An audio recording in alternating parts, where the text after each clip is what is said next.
delongas, eu convido o Sérgio Xavier a também fazer a sua partilha inicial. Sérgio, muito obrigada pela presença.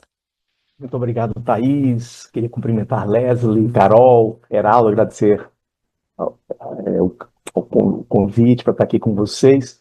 Eu não sei se vocês estão vendo já minha apresentação. Estamos sim, Sérgio.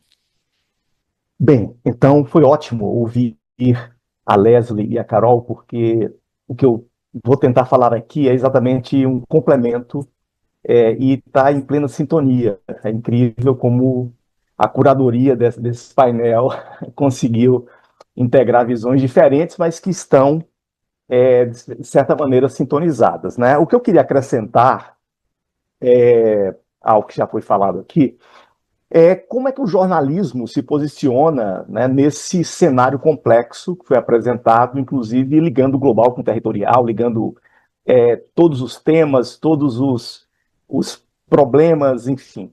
E a ideia seria realmente nessa apresentação mostrar um pouquinho do que eu penso, né, e da experiência que a gente já tem agregado aqui em relação não só a mostrar os desafios, mas as soluções, caminhando para uma cobertura sistêmica, que eu acho que a palavra sistêmica já apareceu aqui, a Leslie, inclusive, destacou essa referência. Como é que a gente faz um jornalismo com visão sistêmica e como é que a gente avança na implementação, né? A Carol falou sobre a palavra-chave implementação, que muitas vezes é colocada ali daquela forma que ela apresentou, mas eu acho que é interessante a gente buscar o compromisso de quem está falando de implementação e realmente checar se essa implementação está sendo feita. E é nesse sentido que a gente vem trabalhando. Os principais desafios, é claro que são tantos outros, aqui eu tentei fazer um pequeno resumo.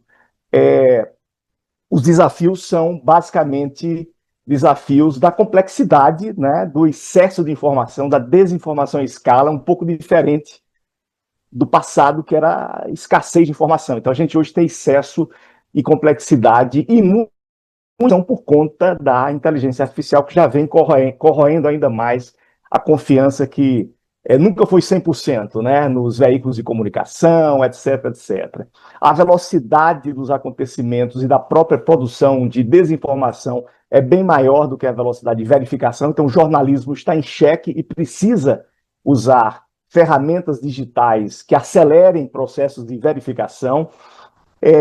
A competição fragilizando os modelos de comunicação. A gente tem que, eu defendo que hoje a gente tem que criar modelos em cadeia, não dá mais para ser veículo isolado fazendo jornalismo, é importante ter uma cadeia, inclusive ancorada na ciência, checando informações com bases científicas, exige uma visão sistêmica, e hoje nós temos talvez o maior problema desse processo de comunicação, que é a inteligência artificial, as tecnologias digitais, as big techs, engolindo a produção jornalística e fragilizando ainda mais os modelos de sustentação financeira do jornalismo independente. Então, isso está criando um problema e a gente tem que fazer o inverso, que é empoderar o jornalismo usando essas ferramentas. Esse gráfico aqui, ele sintetiza o quanto a questão da comunicação e da informação é relevante. É um gráfico de um relatório anual do Fórum Econômico Mundial, e nesse círculo aí à direita, em cima, mostram alguns elementos desses riscos que destacam exatamente o que a gente está falando aqui. Desinformação é um grande vetor aí que os pesquisados indicam, são pessoas da área econômica, empresarial, da área científica, enfim, que respondem essa pesquisa anualmente, e a gente tem ali desinformação, disrupção da inteligência artificial, a partir da inteligência artificial e das novas tecnologias, a polarização social, que na verdade você vê que é o círculo maior aí nesse gráfico. Então, comunicação, jornalismo, informação, conhecimento ou desinformação é exatamente o grande problema hoje nesse mapa que está sendo visto de maneira muito clara aí. E tem outro elemento que eu gostaria de destacar, que são as confluências e as convergências, né? Eu tenho analisado processos agora, não é mais por setor, são por confluências de processos degradadores que ampliam ainda mais o impacto negativo, aumentam a velocidade da degradação e perturbam a cobertura jornalística, a cobertura os processos de comunicação. Então, você tem aqui em cima, só para dar alguns exemplos, né, de grandes confluências degradadoras, que são os combustíveis fósseis que continuam resistindo à perda de biodiversidade, eventos climáticos extremos, geopolítica agressiva, sociedade polarizada, desinformação e anticiência, os efeitos nocivos da IA, a desigualdade e exclusão que se entrelaçam e criam convergências em pouco tempo, realmente vai nos levar ao colapso. E, para contrapor a isso, a gente precisa construir as convergências regenerativas, que seria exatamente o inverso: energia renovável, regeneração ambiental, mitigação e adaptação, multilateralismo colaborativa, cooperação multissetorial, ciência e sabedoria ancestral, essa ligação entre os saberes, né, científicos e ancestrais, as tecnologias e a inteligência artificial a serviço da vida, a inclusão, participação e igualdade. E tudo isso está, de certa maneira, dentro dos processos econômicos, né? Tanto as confluências degradadoras quanto as possibilidades de regeneração estão dentro da cadeia econômica. E é aí que a gente vem discutindo muito como criar cadeias econômicas com participação das comunidades, inclusive, fazendo essa transformação desse modelo degradador por um modelo regenerativo. E para ilustrar aqui até uma curiosidade, eu venho pensando nessa questão holística, do jornalismo holístico, há tanto tempo, que antes da Eco 92, eu participei da Eco... Eu sou um dinossauro verde, né? Comecei criança, trabalho infantil. Comecei adolescente ali, interessado nesses temas, e em 91 eu fazia uma coluna chamada Ecopolítica, que era uma das primeiras colunas sobre essa visão mais sistêmica da questão ambiental, né, que associava a economia. Aí a gente tratava de ecologia e economia e negócios. Eu fiz essa coluna exatamente falando como é importante essa visão sistêmica do jornalismo. A gente denunciava muito os problemas e ninguém, a imprensa naquela época não dava a mínima atenção. A gente criou um jornal também nos anos 80, e foi antes até da década de 90, mostrando, denunciando os problemas da economia com a questão ambiental. Mas voltando agora para as soluções, então, diante desse conjunto de desafios, o que é que eu penso que nós podemos construir? Primeiro, eu não tenho dúvida que o processo de comunicação agora tem que ser com base científica, explicando como é feito. Um dos diferenciais do jornalismo dessa era de resgate da confiança precisa ser um jornalismo que diga como foi feito, né? Como é que você fez aquela cobertura, de onde vieram as informações, as fontes têm que estar muito claras, os indicadores, etc., etc., para dar credibilidade. É mais ou menos a gente trazer mais ciência para a produção jornalística, ficaria mais científica do que simplesmente, e aí eliminaria essa confusão de jornalismo e dos comunicadores que não têm, muitas vezes, o mínimo preparo, né? Eu acho que a gente teria que ter aí um selo de qualidade científica para diferenciar esse jornalismo do século XXI. Então, a gente tem uma certificação da origem de conteúdo, ter etapas automatizadas a partir de inteligência artificial, inclusive provocando as fontes a se prepararem para responder de acordo com a vida real, porque hoje muitos gestores públicos, por exemplo, dizem o que querem, porque ninguém checa se aquela informação, não tem elementos para checar se aquela informação está correta. Então, se a gente tem, por exemplo, a base de dados de informações públicas e políticas públicas, indicadores de governos, etc., etc., numa base de informação digital, a gente pode checar em tempo real se aquela informação tem um mínimo de plausibilidade, né, digamos assim. Então, a gente tem que ter os protocolos de verificação em tempo real e continuamente atualizável, transparência nesse processo. Estou exemplificando como uma espécie de bula. O jornalismo do século XXI tem que ter ali uma espécie de bula dizendo, olha, a gente está fazendo esse trabalho para isso, isso e isso, tem aqui essas incertezas, tem esses efeitos colaterais aqui que a gente ainda não tem certeza, etc., para dar realmente credibilidade. Alguns veículos, eu não vou entrar em detalhe, mas alguns veículos na Europa já começa a usar isso aqui, que é um avanço ali muito grande em relação ao ombudsman ou coisa desse tipo, né? Suportes digitais para checar o que está acontecendo, mas com validação sempre humana. Jornalistas e comunicadores passam a ser, nesse modelo, curadores de contextos complexos. Então, abre a possibilidade do jornalismo atuar no nível mais estratégico e não perder tanto tempo com certas apurações que você pode pegar rapidamente da fonte, diretamente ali com sistemas digitais. Então, nesse processo, há uma necessidade de integrar dados, ciência, contexto, traduzir incertezas, e esse vai ser o papel do jornalismo, do jornalista, dos jornalistas nesse novo mundo, né? E, por fim, as cadeias de comunicação com suporte de ciência e tecnologia digital, e eu arrisco dizer que o próximo modelo de sustentação, os modelos de negócios do jornalismo, ele vai ser tipo o streaming, que hoje nós temos no mundo do cinema, por exemplo, onde você liga um conjunto de conteúdos ali, traz a inteligência artificial para dar suporte, e os donos do conteúdo, os produtores de conteúdo, os jornalistas, os autores dos conteúdos, eles passam a ter domínio sobre aquele conteúdo e não ficam reféns da inteligência artificial que suga os conteúdos produzidos e gera ali todo esse conflito que está acontecendo hoje.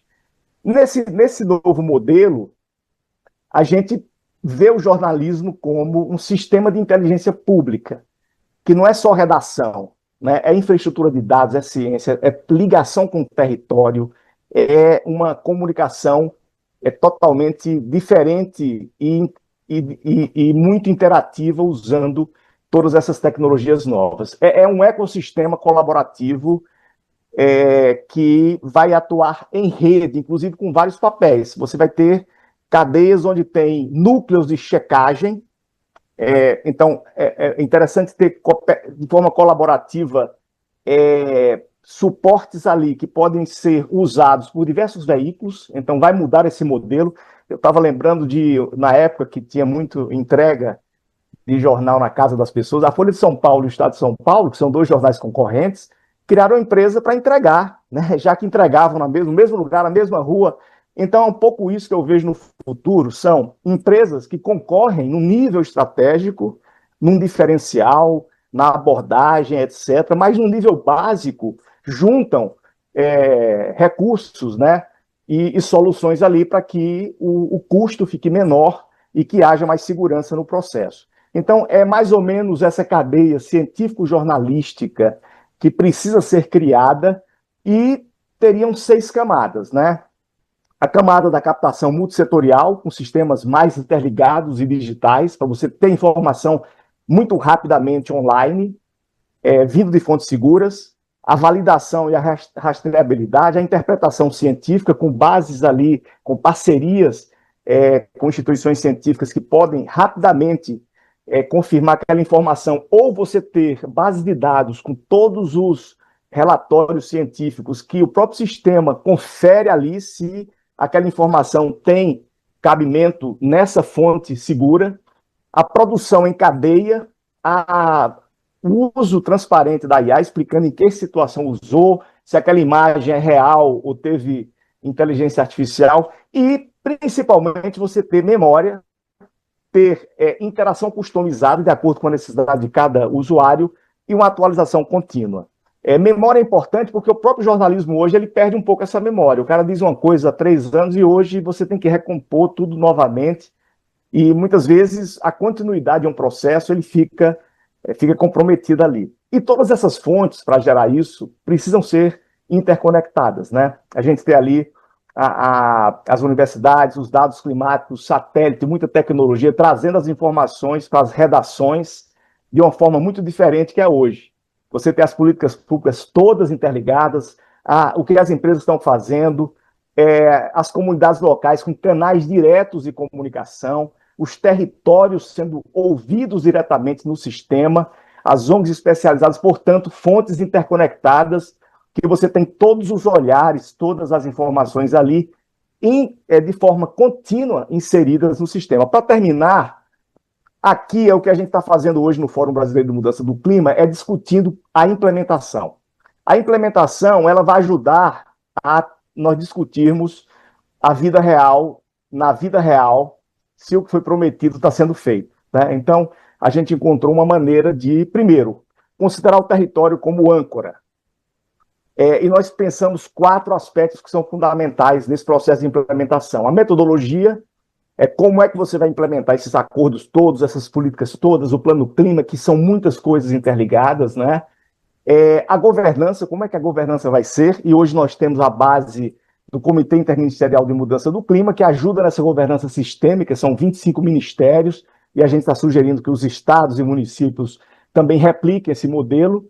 Uma rede digital, que é um suporte para tudo isso, considerando o que eu estou falando aqui, e o mutirão é a junção de instituições do setor público, do setor privado, ONGs, comunidades, discutindo modelos de negócios nos territórios. Porque, como tudo está no modelo de negócio, no modelo econômico, se você traz todo mundo para discutir no seu território uma cadeia que hoje destrói e exclui, para transformá-la numa cadeia que inclui e regenera aquele ecossistema local, o bioma, a cadeia, a bacia hidrográfica, etc., a gente traz para a realidade essa discussão. Então não fica algo etéreo, distante do território. É mais ou menos isso. Eu não vou entrar em detalhe desse processo aqui, mas eu acho que aqui estaria um bom mapa para a gente adaptar para o processo de comunicação na cobertura da implementação real na vida dos territórios, envolvendo as comunidades com olhares múltiplos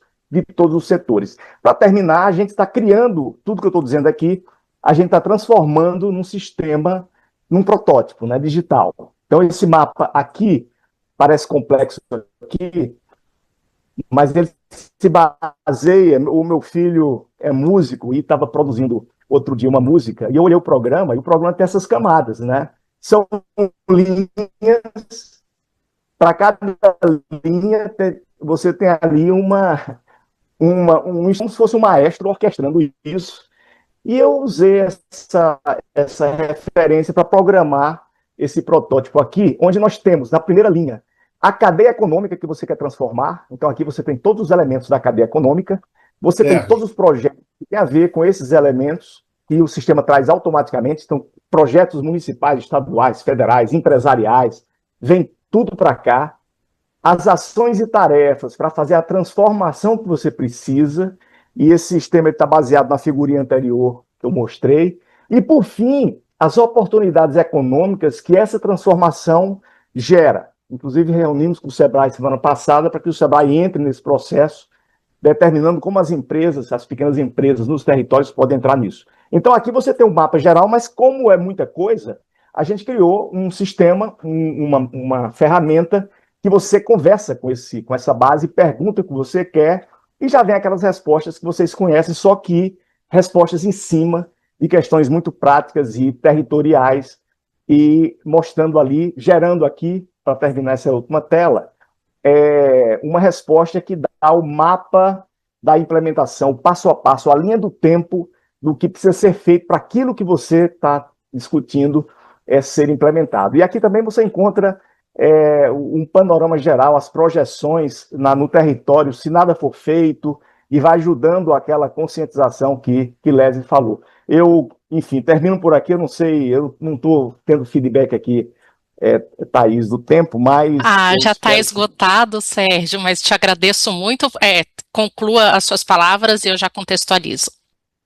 Não, perfeito, é isso, está concluído, e a gente está trabalhando isso no fórum e usando 2 laboratórios de inovação nessa linha da economia regenerativa no Rio São Francisco. Aliás, estou hoje aqui em Paulo Afonso, na Bahia, tratando da bacia do São Francisco, implementando essa metodologia aqui, e a gente está trabalhando em outros lugares do Brasil. Muito obrigado, Thaís. Obrigada a você, Sérgio. Infelizmente, os seus slides não foram passando, a gente estava vendo sua tela, mas eu acho que é o modo como compartilha no Zoom não foram passando.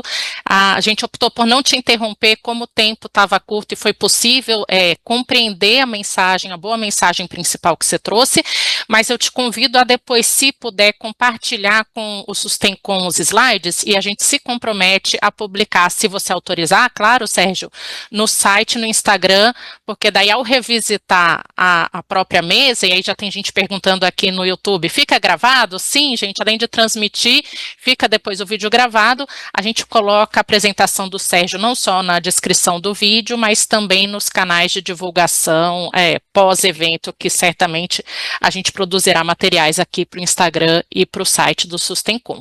Então,